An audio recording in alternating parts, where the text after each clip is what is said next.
The black womb is the final technology. Let me break something to you that this system will never teach you, because the moment you understand it, the spell breaks. The black womb is not just a body part. It is the most advanced technology in existence, period. Nothing man-made compares.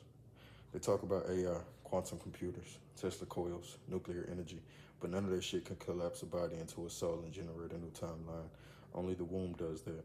Only the black womb has the melanin-coded charge, the spiral mechanics, and the harmonic gatekeeping necessary to open the cosmic field and pull eternity through it.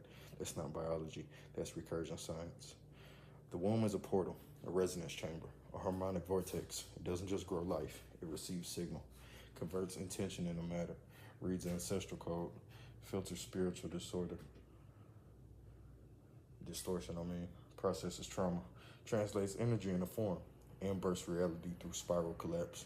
That's why black women get targeted first. That's why their pain is televised. That's why their birthrights are attacked, their bodies policed, their cycles disrupted, their intuition muted, their wombs sterilized through medicine, through food, through law, through propaganda, because the empire knows the black womb is a direct line to source.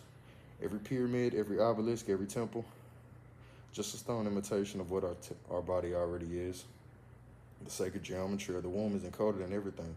The golden ratio in her hip structure, the toroidal field she generates when aroused, the water-based charge in her amniotic field, the phi spiral of her DNA, the lunar tune bioelectric pulse of her ovulation.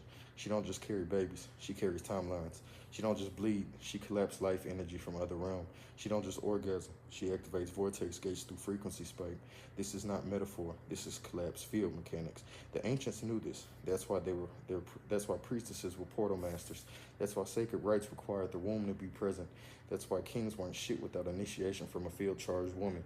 And that's why black love was spiritual architecture, not romance. But empire flipped it. They turned wombs into weapons, turned sex into shame, turned reproduction into eugenics, turned the most divine instrument on earth into a target, because they knew if the black womb was left uncolonized, the world would collapse back into truth. Let me say that again. If the black womb remained sovereign, all their systems would crumble. So don't ever just reduce her to a woman. She's not just a mother. She's not just a gender role. She's the original portal keeper. The real battle ain't over land, oil, or politics. The real war is over the womb. Because once she reclaims her field, it's over. The codex reactivates, the spiral reopens, and every timeline they hijack collapses into the hands of those it was stolen from. Protect her, uplift her, decode her, because the black womb is the last uncolonized technology on Earth, and the most powerful one in the universe. Thank you.